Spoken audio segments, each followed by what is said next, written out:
T Sudhakar ಅಕಾಲಿಕ ಮರಣದಿಂದ ತೆರವಾದ ಹಿರಿಯೂರು ಕ್ಷೇತ್ರ.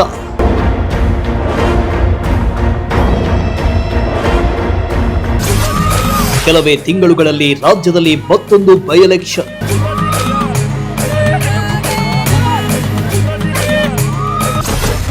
ಹಿರಿಯೂರು ಕ್ಷೇತ್ರಕ್ಕೆ ಯಾರಿಗೆ ಟಿಕೆಟ್ ಕೊಡುತ್ತೆ ಕಾಂಗ್ರೆಸ್?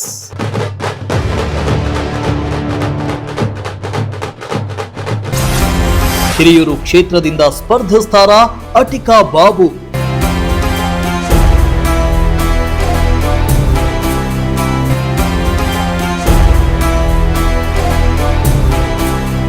ರಾಜ್ಯದಲ್ಲಿ ದಾವಣಗೆರೆ ಬಾಗಲಕೋಟೆ ಬೈ ಎಲೆಕ್ಷನ್ ಮುಗಿದ ಬಳಿಕ ಮತ್ತೆ ಇನ್ನೇನು ಕೆಲವೇ ತಿಂಗಳುಗಳಲ್ಲಿ ಮತ್ತೊಂದು ಬೈ ಎಲೆಕ್ಷನ್ ನಡೆಯಲಿದೆ.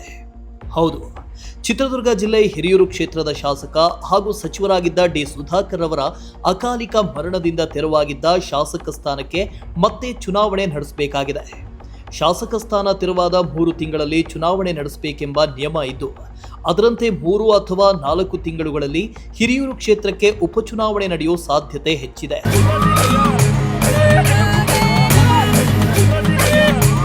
ಇನ್ನು ಕೆಲವೇ ತಿಂಗಳುಗಳಲ್ಲಿ ಹಿರಿಯೂರು ಚುನಾವಣೆ ನಡೆಯಲಿದ್ದು, ರಾಜಕೀಯ ಪಕ್ಷಗಳು ಈಗಾಗಲೇ ಭರ್ಜರಿ ತಯಾರಿಯಲ್ಲಿ ತೊಡಗಿಕೊಂಡಿವೆ.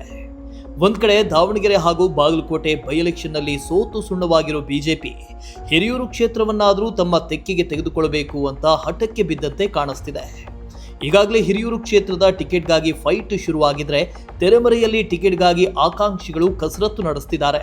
ಕಾಂಗ್ರೆಸ್ ಸಂಪ್ರದಾಯದಂತೆ ಅಕಾಲಿಕವಾಗಿ ಮೃತರಾದ ಡಿ ಸುಧಾಕರ್ ಅವರ ಕುಟುಂಬಕ್ಕೆ ಸಿಂಪತಿ ಆಧಾರದ ಮೇರೆಗೆ ಟಿಕೆಟ್ ಕೊಡಬೇಕು.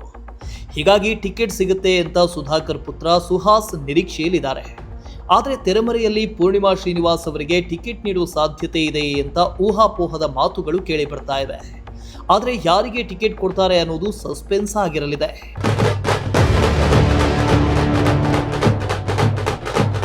ಇನ್ನು ಸಚಿವ ಡಿ ಸುಧಾಕರ್ ಅವರ ಪುತ್ರ ಸುಹಾಸ್ ಅನುಕಂಪದ ಆಧಾರದ ಮೇಲೆ ಹಿರಿಯೂರು ಬೈ ಎಲೆಕ್ಷನ್ ನಲ್ಲಿ ತಮಗೆ ಟಿಕೆಟ್ ಕೊಡ್ತಾರೆ ಅಂತ ಚುನಾವಣಾ ಅಖಾಡಕ್ಕೆ ಸಜ್ಜಾಗಿದ್ದು, ತೆರೆಮರೆಯಲ್ಲಿ ಸ್ಪರ್ಧೆಗೆ ತಯಾರಿ ಮಾಡ್ತಿದ್ದಾರೆ.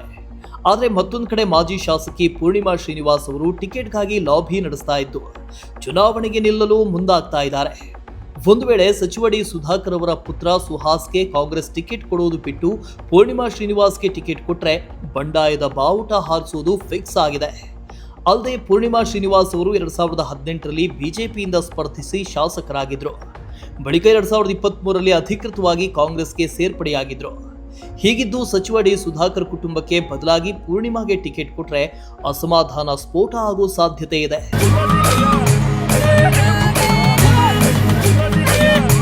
ಇನ್ನು ಸಚಿವ ಡಿ ಸುಧಾಕರ್ ಅವರ ಆತ್ಮೀಯ ಬಳಗದಲ್ಲಿ ಗುರುತಿಸಿಕೊಂಡಿರೋ ಉದ್ಯಮಿ ಅಟಿಕಾ ಬಾಬು ಅವರು ಕೂಡ ಹಿರಿಯೂರು ಕ್ಷೇತ್ರದ ಬೈ ಎಲೆಕ್ಷನ್ ಅಖಾಡಕ್ಕೆ ಧುಮುಕಿದ್ದಾರೆ.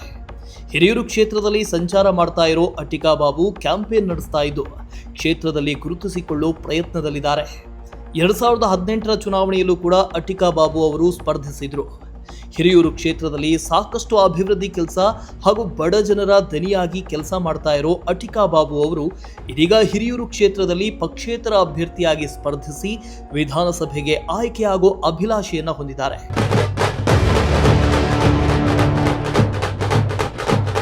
ಇನ್ನು ಹಿರಿಯೂರು ಕ್ಷೇತ್ರದ ಮೈತ್ರಿ ಟಿಕೆಟ್ಗಾಗಿ ಕಾಡುಗೊಲ್ಲರ ಸಂಘದ ರಾಜ್ಯಾಧ್ಯಕ್ಷ ರಾಜಣ್ಣಗೆ ಬಿಜೆಪಿ ಗಾಳ ಹಾಕಿದೆ.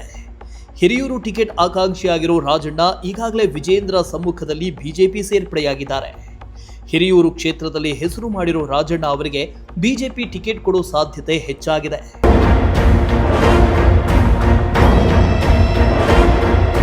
ಒಟ್ನಲ್ಲಿ ಚಿತ್ರದುರ್ಗ ಜಿಲ್ಲೆ ಹಿರಿಯೂರು ಕ್ಷೇತ್ರದ ಬೈ ಎಲೆಕ್ಷನ್ ಅಖಾಡಕ್ಕೆ ಈಗಾಗಲೇ ಆಕಾಂಕ್ಷಿಗಳು ಸಜ್ಜಾಗುವಂತೆ ಕಾಣಿಸ್ತಾ ಇದ್ದು, ಯಾರಿಗೆ ಟಿಕೆಟ್ ಒಲಿಯುತ್ತೆ, ಯಾರು ಯಾವ ಪಕ್ಷದಿಂದ ಸ್ಪರ್ಧಿಸ್ತಾರೆ, ಟಿಕೆಟ್ನಿಂದಾಗಿ ಬಂಡಾಯ ಭುಗಿಲೇಳುತ್ತಾ, ಬಂಡಾಯವನ್ನ ಅಸ್ತ್ರ ಮಾಡಿಕೊಂಡು ಪಕ್ಷೇತರ ಅಭ್ಯರ್ಥಿ ಸ್ಪರ್ಧೆ ಮಾಡಿ ಗೆಲುವು ಸಾಧಿಸ್ತಾರಾ ಅನ್ನೋದನ್ನ ಕಾದು ನೋಡಬೇಕು.